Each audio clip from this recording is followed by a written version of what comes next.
Jadi all of us. apakah sebenarnya UMNO tidak puas hati sangat terhadap Bersatu hingga perlu memutuskan hubungan kerjasama dengan Bersatu?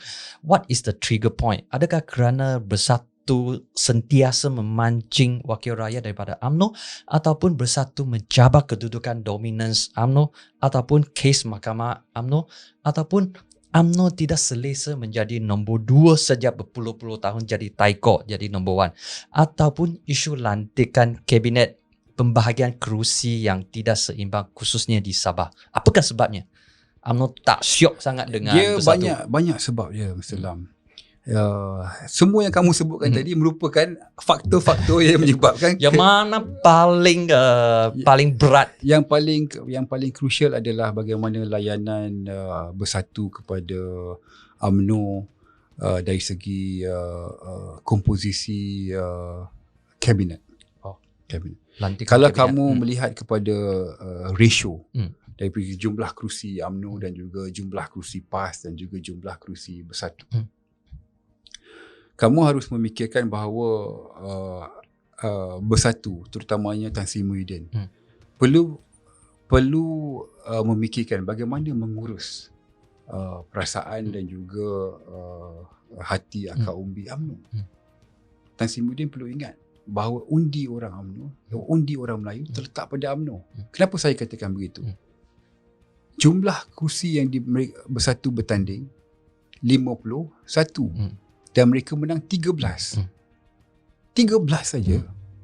Bersatu. Yang inikah dikatakan parti yang mewakili orang Melayu.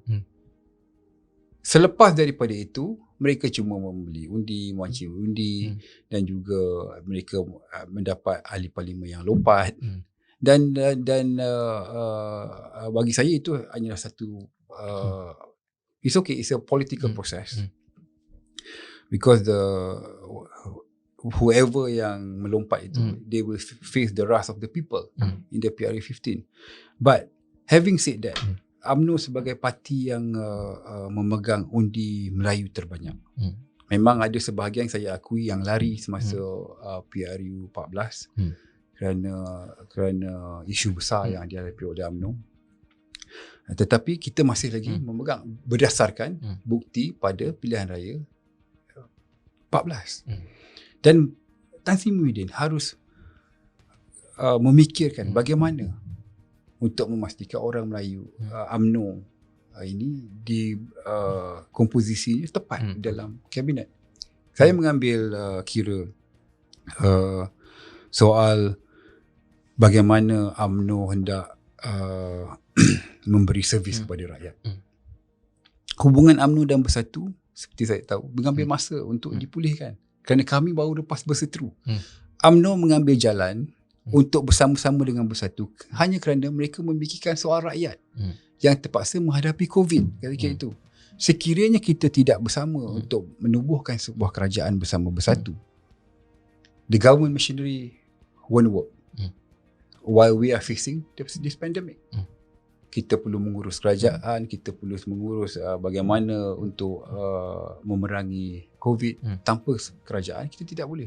Atas dasar kebertanggungjawaban itulah UMNO menyertai dengan berat hati menyertai kerajaan Perikatan Nasional. Sekiranya Tan Sri Muhyiddin bijak, dia harus memikirkan komposisi yang lebih tepat. Yang akhirnya di mata orang UMNO, Tan Sri Muhyiddin berlaku adil kepada UMNO. Dan mudah untuk pemimpin akar umbi seperti saya menerangkan perkara ini kepada akar umbi.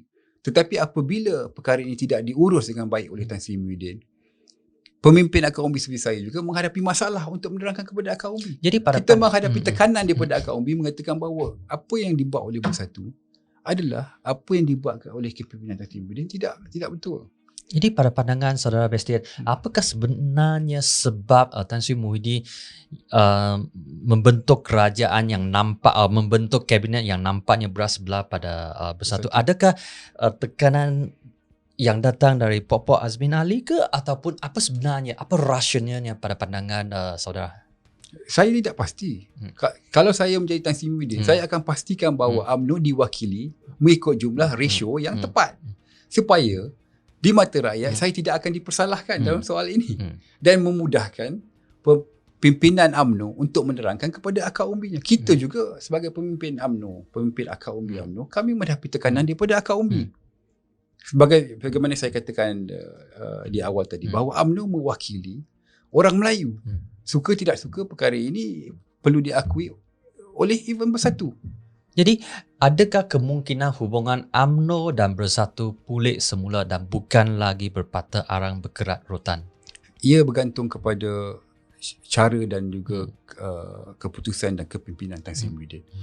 Saya merasakan bahawa jika Tan Sri Muhyiddin bersedia untuk melakukan rombakan yang besar, ada kemungkinan yang amat besar bahawa UMNO boleh kekal di dalam kerajaan Perikatan Nasional sehingga PRU 15 mengikut tempoh masa yang 5 tahun yang ditetapkan dalam penggal ini. Tapi sekarang UMNO sudah buat ketetapan bahawa akan bersama dengan Bersatu dalam kerajaan perikatan sehingga PRU ke-15. Jadi ini akan diteruskan. Ini akan diteruskan dan kedudukan kerajaan ini akan mengukuh. Tidak lagi timbul soal kita mahu menarik diri, kita mahu berbagai-bagai andaian yang dibuat di luar sana yang menyebabkan keresahan kepada kerajaan Perikatan Nasional. Dan ini harus dilakukan cepat oleh Tan Sri Muhyiddin jika beliau merasakan bahawa bukan sahaja untuk bekerjasama dengan UMNO, malah untuk melihat jauh lebih daripada sekadar PRU 15. Tapi kita lihat suasana sekarang dengan saingan dan naratif politik yang semakin mencabar. Mampukah UMNO menawarkan sesuatu yang segar kepada pengundi? Sebab nampaknya UMNO sekarang tertekan dengan isu agama dan juga isu Melayu. Sebab UMNO sekarang bersaing dengan PAS dan juga Bersatu. Saya merasakan dan bahawa wujudnya Bersatu ini merupakan adalah our direct competitor. Kerana hampir apa yang parti Bersatu is almost a carbon copy of UMNO. DNA 99%. DNA 99%. Bagaimana dua parti yang punya DNA yang sama bersaing? Mereka akan apa? Mereka akan mikir siapa yang lebih Melayu, siapa yang memakai tanjak lebih tinggi, siapa yang menghunus keris yang mempunyai look yang lebih panjang. Ya, inilah yang dikuasai oleh masyarakat bukan Cina, masyarakat bukan Melayu. Perkara ini bukanlah perkara yang baik. Kerana perlumbaan kita itu hanya bersifat untuk satu kelompok, sedangkan Malaysia ini mempunyai is a multiracial country. Sebab itu saya katakan bahawa lebih baiklah Bersatu itu dan UMNO mengambil jalan tengah, membubarkan kedua-dua parti dan bersatu. Kembali bersatu seperti dahulu. Kita tidak mahu lagi ada perpecahan. Kerana kamu punya DNA yang sama. Apa perlunya masyarakat Melayu diwakili oleh dua parti yang mempunyai similarity daripada serba-serbi. Segala-galanya similar. Warna sama, perlembagaan sama, perjuangan sama. Apa gunanya kamu punya dua parti untuk mewakili? Mungkinkah Bersatu kononnya balik ke pangkuan UMNO seperti apa yang berlaku pada Parti Semangat 46 yang Tengku Razali bubarkan parti tersebut? Dia berbalik kepada soal ego tadi. Saya katakan daripada awal, mengurus ego masing-masing. Tapi kalau mereka merasakan bahawa pemimpin-pemimpin Tan Sri Muhyiddin, Zahid, Najib, pemimpin UMNO memikirkan soal Melayu, mereka harus buktikan bahawa mereka harus mencapai titik pertemuan, titik tengah yang memungkinkan perkara ini untuk berlaku. Kalau mereka harus meletakkan kepentingan diri mereka, ego mereka, tinggalkan dan mula memikirkan soal Melayu dan yang terbaik untuk sebagai yang mana Lam cakap tadi. Soal persaingan ini menimbulkan keresahan kaum lain. Mereka harus memikirkan kerana tindakan mereka ini bukan sahaja untuk bangsa Melayu tetapi untuk bangsa lain juga. Sudah tiba masanya mereka memikirkan soal itu. Payah juga bagi mereka yang ada ego, yang pemimpin yang sudah sekian lama berada di... Kalau ego mereka ini, yang mereka tunjukkan ini, keegoan mereka ini akan dinilai oleh rakyat. Adakah sebarang masalah ini akan diselesaikan melalui PRU ke-15? Tak kira parti apalah. Adakah medan PRU ni bukan. merupakan medan yang paling sesuai untuk Kalau mereka menyelesaikan? mahu bergabung, saya merasakan bahawa now is the time. PRU 15 Selepas PRU. selepas PRU 15 akan menyebabkan pemusuhan ini lebih ketara. Why you say now is the best time? Because like I said, it's only handful of leaders, few leaders only to put their ego aside and bergabung.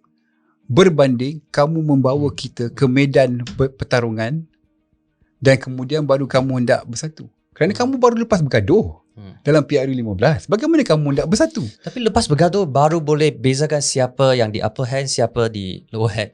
Siapa yang menang kerusi banyak.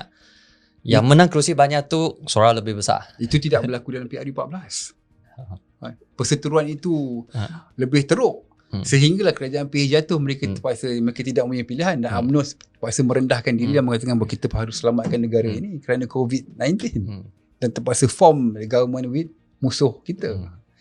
Dan saya merasakan bahawa perkara ini boleh berlaku sekiranya pemimpin meletakkan ego mereka di luar dan mula memikirkan soal bangsa Melayu.